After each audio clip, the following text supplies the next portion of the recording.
It's a small but yet big airport, so it allows any passenger to come in and out extremely easily. Staff at the Des Moines Airport say it won't stay easy for much longer. The lull in travel during the pandemic is coming to an end. The airport is a gateway to the world, and Iowans are again increasingly taking advantage of it. And at the same time, a special round of federal funding will help pay for what airport workers say is desperately needed, a new terminal. WHO 13's Taj Simmons shows us how it could reshape air travel statewide. The weather is heating up, and so is travel season.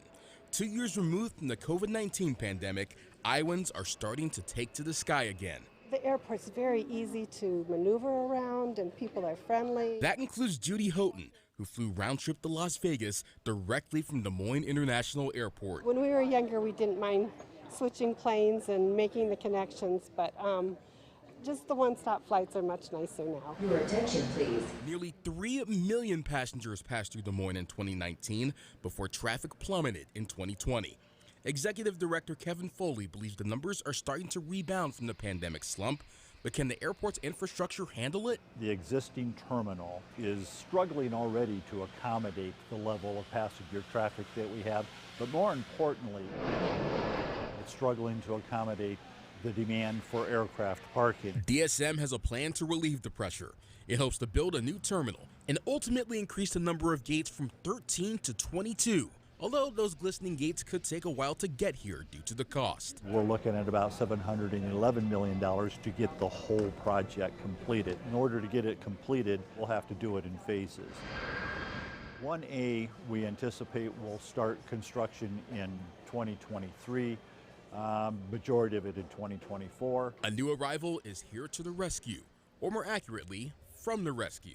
The Iowa DOT is handling $100 million in federal rescue plan funds earmarked specifically for our state's air travel. Is a real shot in the arm to aviation and commercial airports in the state of Iowa. DOT Aviation Director Tim McClung is in charge of the Commercial Aviation Infrastructure Fund, which, as the name implies, will fund big projects at Iowa's 8 commercial airports. Des Moines, the Eastern Iowa Airport in Cedar Rapids, Sioux Gateway Airport in Sioux City, the Dubuque Regional Airport in Dubuque, the Waterloo Regional Airport, Mason City Municipal Airport, the Fort Dodge Regional Airport, and the Southeast Iowa Regional Airport in Burlington. All 8 will receive at least $1.5 million from the fund, which can be used for terminals, parking structures, or hangars. If you start thinking about all of those pinch points from the curbside all the way through to the holding gates and all the way back out to the baggage claim, it should really make travelers want to use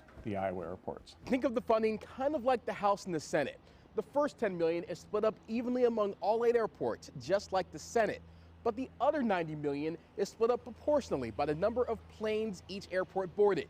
Predictably, that's dominated by Des Moines and Cedar Rapids. McClung says it ensures every airport can do something substantial. We're going to end up having some nice terminals in the state of Iowa, and they're set up for the future, and they're going to be impressive. While DSM will use its $59 million share to start its terminal transformation, the Eastern Iowa Airport will spend its $28 million grant on finishing its final phase of expansion. It's needed there.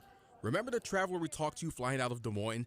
She's from Iowa City and decided to take the 2-hour drive to DSM instead of taking off from Cedar Rapids. It would be really nice to have those flights out of Cedar Rapids, but with their being smaller, that wouldn't be feasible. So we don't mind the drive. Foley hopes the improvements will add even more departures from Des Moines, but he has his eyes on 2 routes over the rest. Seattle and San Francisco come top of mind. Those are routes that are in demand, or I should say they were in demand, heavy demand, prior to the pandemic. Once the demand comes back, Foley believes the ripple effect from the funding will entice more Iowans to fly to other states, not from other states. We want to remain competitive on ticket prices with those other airports so that those who live in Iowa can in fact fly out of Iowa's airport without having to drive for a cheaper ticket price. We're going to keep moving forward at the pace that funding becomes available and take this one step at a time until we get it completed. In Des Moines, Taj Simmons, WHO 13 News.